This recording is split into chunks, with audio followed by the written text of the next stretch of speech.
Nous allons voir dans cette publication quelle était la place du Saint-Esprit dans la vie de Jésus-Christ. Avant toute chose, j'aimerais que vous puissiez comprendre que le Fils de Dieu s'est dépouillé de tous ses attributs, et cela dans le but de venir dans un corps qui était semblable à celui que nous avons, nous-mêmes, à les mêmes conditions que nous. Et c'est cette lumière que l'apôtre communique au travers dans son évangile, et qu'il dit donc que celui qui ne reconnaît pas que Jésus-Christ est venu en chair est l'Antichrist. On voit cela dans 2 Jean 1,7. Un grand nombre de personnes qui entraînent les autres dans l'erreur se sont répandues à travers le monde. Ils ne reconnaissent pas que c'est pleinement humain que Jésus est venu, qui fait partie de ces gens montrent qu'ils sont des trompeurs, ce sont des antéchrists. Donc l'apôtre Jean montre l'importance de reconnaître que le Fils de Dieu est venu en tant qu'humain, en tant qu'homme comme nous, à notre image. C'est important de comprendre cela, qu'il s'est humilié, il a obéi à son Père jusqu'à être prêt de se dépouiller de toute sa divinité pour venir en tant qu'homme.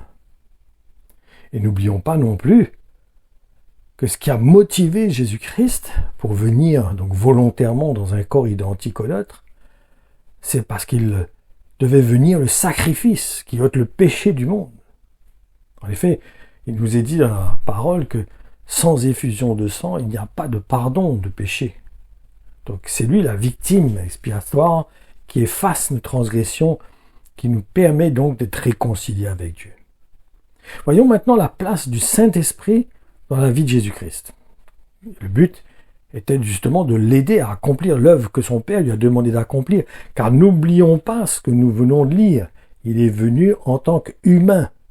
Il est venu comme s'il était identique à nous, il s'est mis identique à nous. Donc il fallait qu'il soit aidé. Il fallait que quelqu'un l'assiste dans tout ce qu'il allait faire face. Et le Saint-Esprit était là pour cela, dans ce but. Luc 1,35 nous dit « L'ange lui répondit, l'Esprit Saint descendra sur toi. » Il parle à Marie. « Et la puissance du Très-Haut te couvrira de son ombre. C'est pourquoi le saint enfant qui naîtra de toi sera appelé Fils de Dieu. » Donc l'Esprit Saint avait été envoyé sur Marie.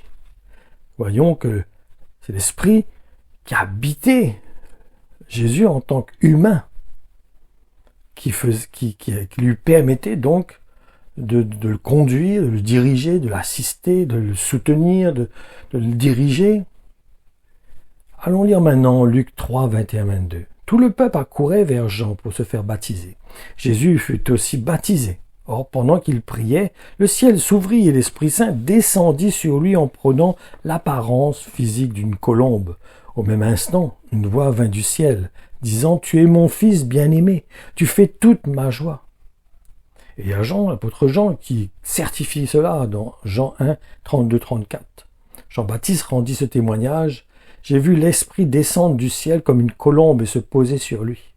Je ne savais pas que c'était lui, mais Dieu, qui m'a envoyé baptiser dans l'eau, m'avait dit « Tu verras l'Esprit descendre et se poser sur un homme.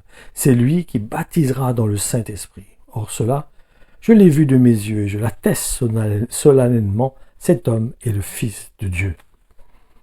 C'était un prophète. Jésus dit que c'est l'Élie qui est descendu.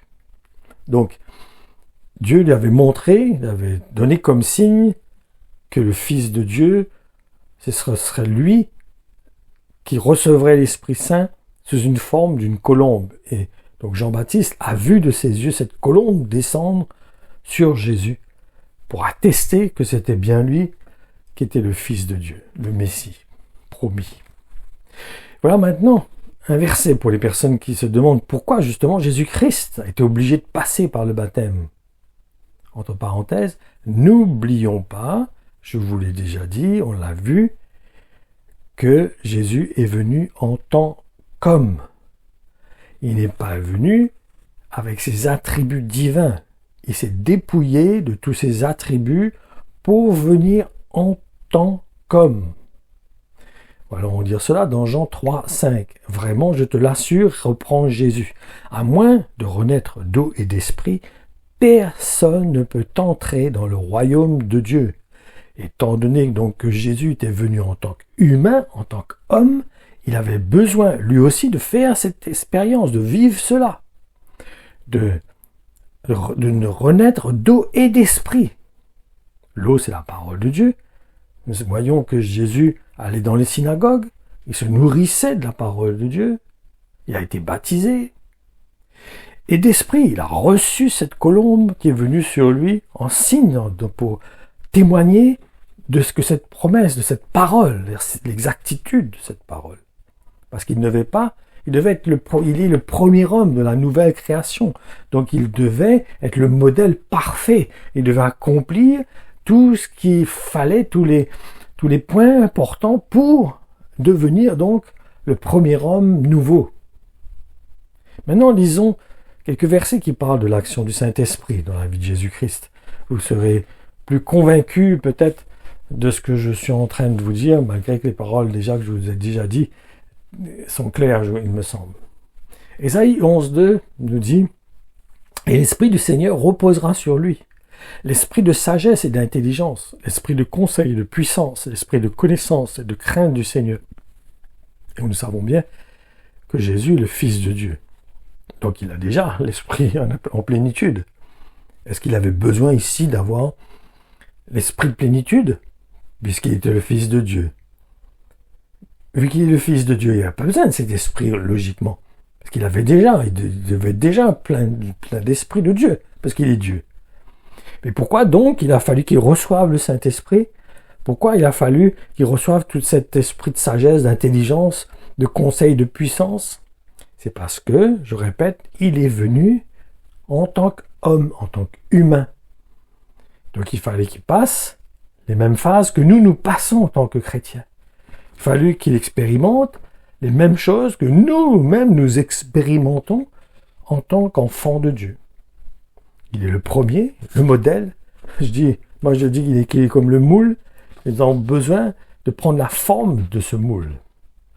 Jean 3,34 nous dit « Car celui que Dieu a envoyé parle les paroles de Dieu, car Dieu ne lui donne pas l'esprit avec mesure. » Et considérons aussi cette situation qui a été relatée par les apôtres et qui nous montre l'action justement du Saint-Esprit au travers de la vie de Jésus-Christ dans Luc 8,46.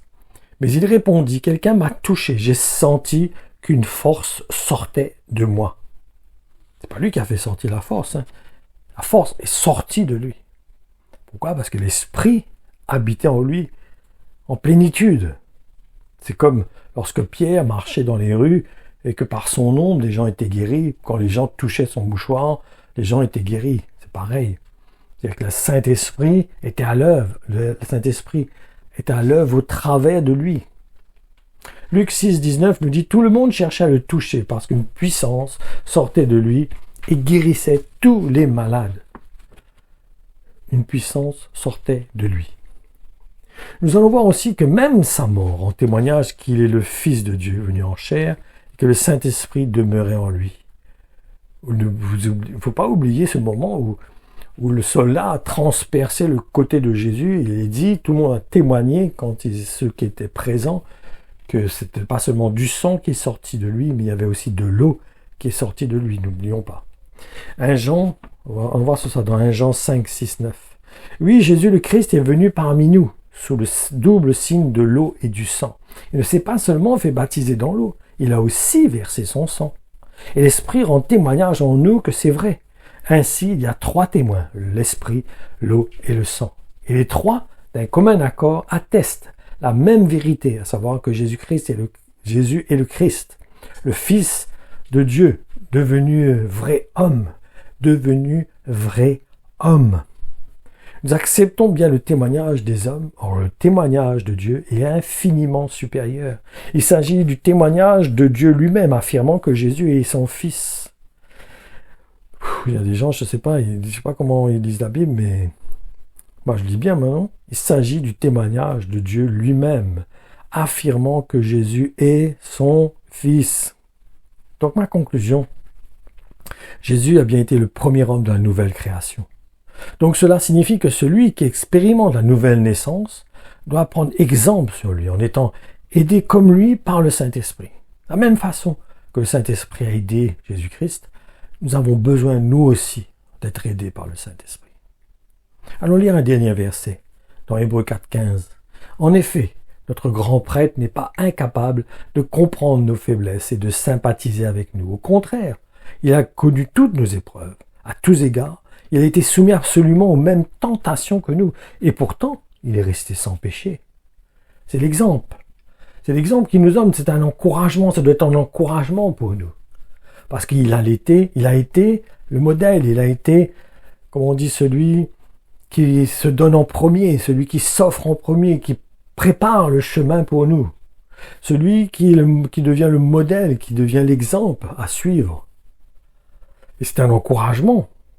Parce qu'il est venu, je répète, comme un humain, comme nous. Il est venu il s'est mis dans notre condition.